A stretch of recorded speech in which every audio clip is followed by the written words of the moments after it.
Ustaz, ini materinya materi apa? Materi pot Diwani Jali. Diwani Jali. Selama sebulan ini ya? Selama 1 bulan. Dan ini hari pertama. Hari pertama Diwani Jali. Akhir bulan eksam. Ya. Kalau eksamnya nanti ini buat apa Ustaz? Buat karya. Karya jadi langsung. Oke.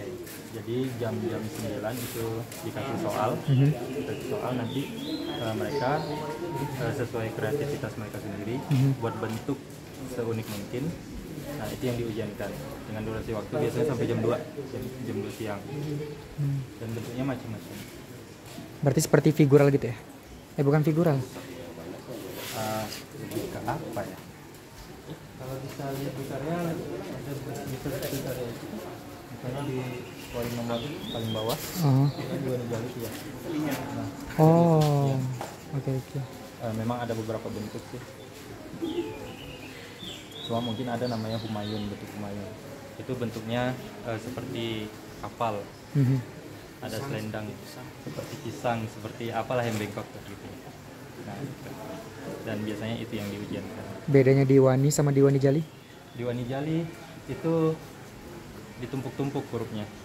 Dia digabungin, disatukan dalam satu bentuk. Dan ditambahin titik-titik. Oh itu ya. Kecil, ya. Berarti kalau yang samping sini Diwani. Diwani, iya. Oke. Cuma dasar hurufnya itu sama. Diwani Jali itu ngambilnya dari Diwani. Kalau soal titik-titik dari hurufnya itu sama ukurannya? Kalau untuk titik huruf itu seukuran huruf. Kalau untuk titik-titik variasi hiasan itu kecil, 1/3 dari huruf. Oke.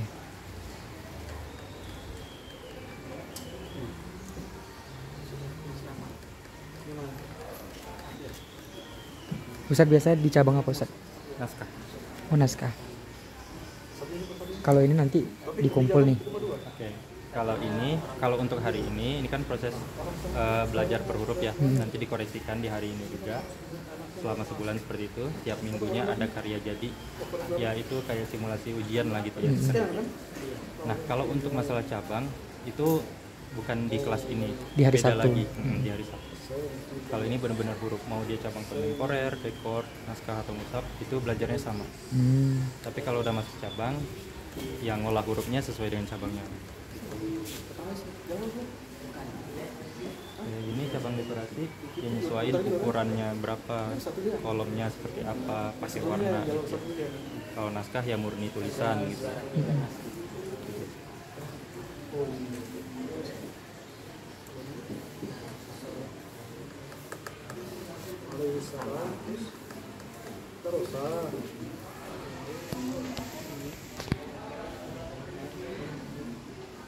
Berarti kalau di TO ini atau exam itu yang benar-benar dinilai nanti karyanya. Dan yang nilai nanti Ustaz. Ada pengurus di Gunung Pena itu yang nilai. Semua penilaian ada di Ustaz ini. Berarti tugasnya Ustaz dan teman-teman yang lain itu sebagai pengajar aja di sini. Pengajar.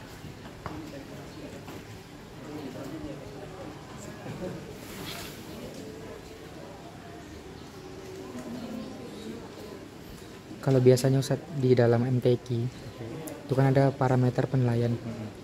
Ustaznya pernah jadi juri? Masih peserta. Masih peserta. Tapi kalau gambaran penilaian itu udah ada, udah diketahui. Biasanya kalau di naskah itu penilaiannya gimana Ustaz? Di naskah yang poin paling pertama itu kebenaran kaidah. Kaidah. Baik itu dari khot apa saja? Khot apa saja. Semua khot dinilai, punya porsi masing-masing. Jadi setiap khot itu dinilai satu persatu, mana kaidahnya yang paling benar, mana konsistensi antara huruf yang sama dalam satu karya itu, sama besarnya, sama kecilnya gitu. Itu dinilai satu persatu per khot. Nanti nilainya digabungkan dari beberapa khot. Nanti itu jadi nilai akhir. Oh berarti kalau dalam perlombaan naskah itu dari satu karya itu bisa terdiri dari 3 jenis khot. Kalau naskah ada 2 macam ada 2 karton lah ya, ada 2 karya, ada naskah wajib dan Baik itu penyisihan maupun final. maupun final. Oke, kalau yang naskah wajib, Naskah wajib itu khusus ke naski, naski, kot naski, dan makronya ditentukan. makronya ditentukan. Makro untuk naskah wajib dengan naskah pilihan itu beda. Beda, Oke. beda.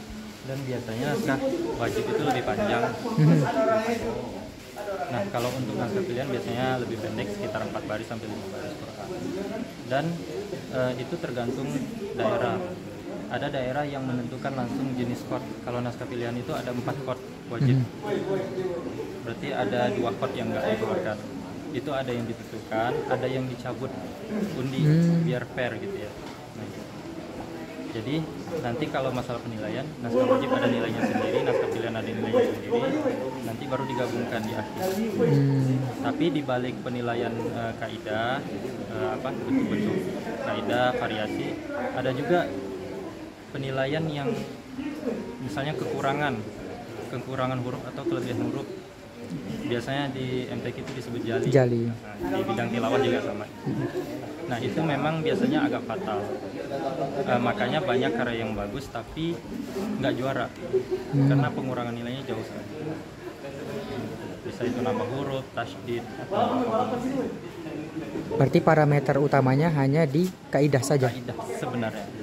Tapi tetap poin jali ini tetap dihitung urgent.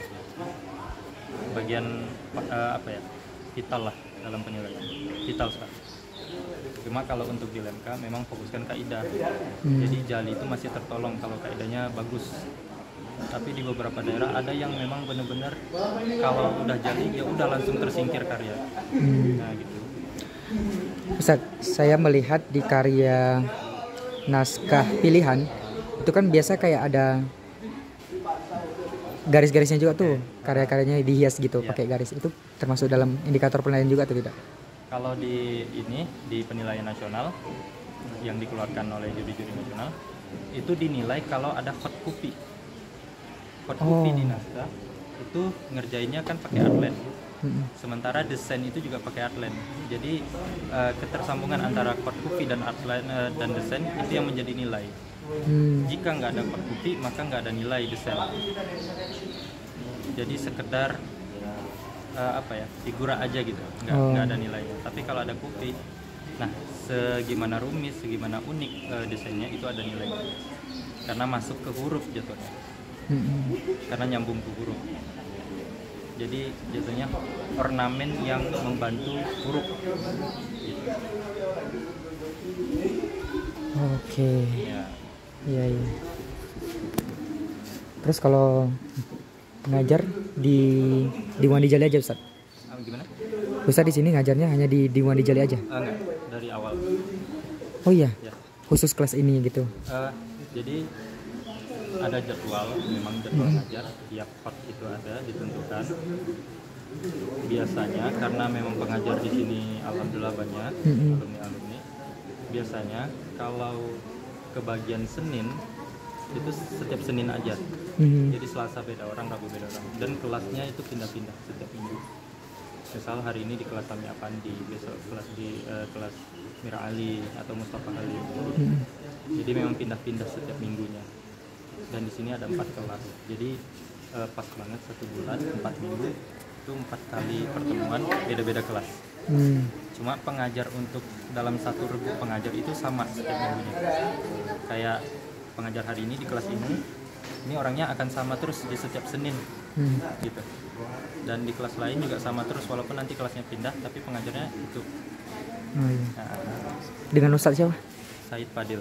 Said Fadil itu nama lengkapnya. Ustaz di sini alumni tahun berapa? Tahun 2017-18. Udah lama juga ya Ustaz? Udah tua. Berarti di sini ngekos? Ngekos. Yang peraduan kemarin ikut? Enggak. Karena saya fokus MTQ. Saya lagi pulang ke Riau untuk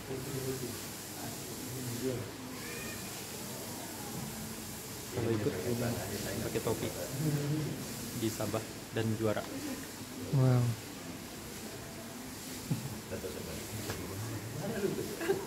Berarti yang menjadi pengajar ini dilibatkan oleh alumni semua ya Ustaz? Ya, alumni nggak ada paksaan untuk ngajar, tapi ya kesadaran lah ya, karena ngajar itu zakatnya ilmu. Jadi ya di situ nambahnya kaidah kita, bertambahnya pengetahuan kita. Di balik mengajar kadang ilmu yang nggak kita tahu justru kita tahu dari goresan santri.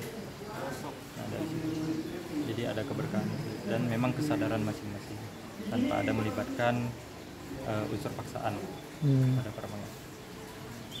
Apa yang dirasakan Ustaz mengabdi di sini? Wah, mantap sekali. Insya Allah sekali ya, karena memang yang pertama memang ya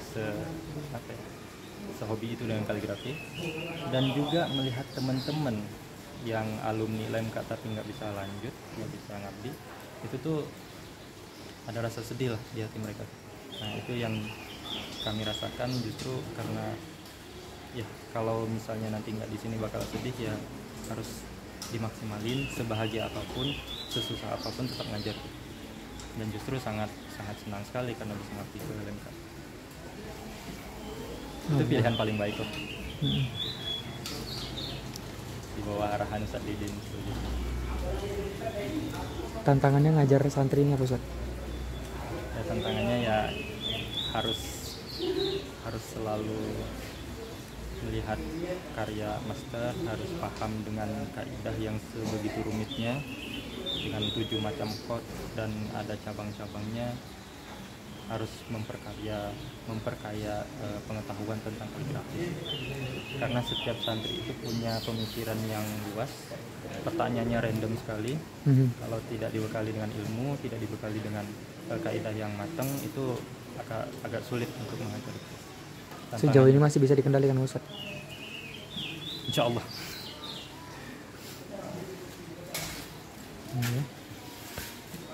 Ya kalau ada beberapa memang kadang nggak bisa jawab, ya tentu nanti didiskusikan kepada pengajar yang lain gitu biasanya. Nanti diklarifikasi.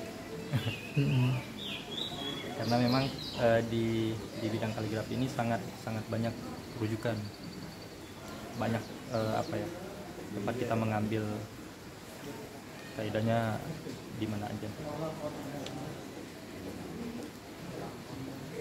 Cara ngajar Ustaz, contohin dulu lah berarti ya. Jadi setiap huruf dicontohin sambil dijelasin bentuk-bentuknya, pergerakannya, ada pemutaran atau tidak, posisi kolomnya gimana gitu, tebal tipisnya gitu. Setelah dijelasin, dikasih tugas mencontoh yang di papan tulis gitu. Oke. Kalau untuk kelas seperti ini, mencontoh papan tulis atau enggak, lebih baik lagi melihat buku, tapi materinya yang di papan tulis gitu. Oke. Karena pada dasarnya ngajar di papan tulis itu lebih ke tutorialnya, tutorial ini cara goresnya seperti ini. Kalau kaidah yang validnya jelas di buku gitu, kayak karya master.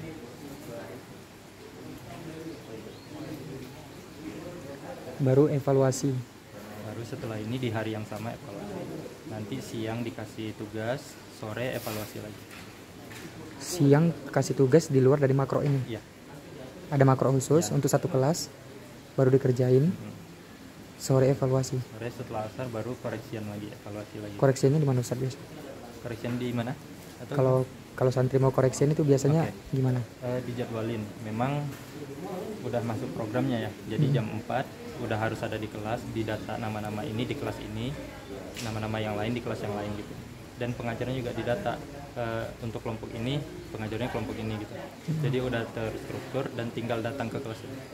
Untuk santri tinggal bawa hasil goresan, tinggal bawa peralatan untuk dikoreksikan, dan para pengajar ya tinggal ngoreksiin gitu, tinggal evaluasi mana yang salah, mana yang harus dipertahankan, apa yang harus dirubah gitu.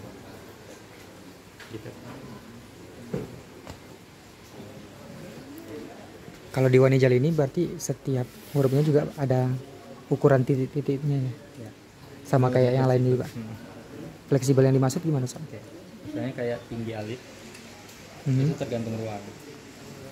Tergantung ruang. Ya, misalnya ruangnya agak tinggi, bisa lebih panjang alif, lebih tinggi lagi. Jika ruangnya pendek, kalimnya juga lebih pendek. Oh, Ekornya juga sama, lebih fleksibel. Jadi memang di Wadi Jali ini ada poin positifnya, lebihnya lah. Lebihnya itu untuk punya kebebasan gitu iya, ya. lebih bebas dalam memvariasikan huruf. Namanya juga ada jali ya.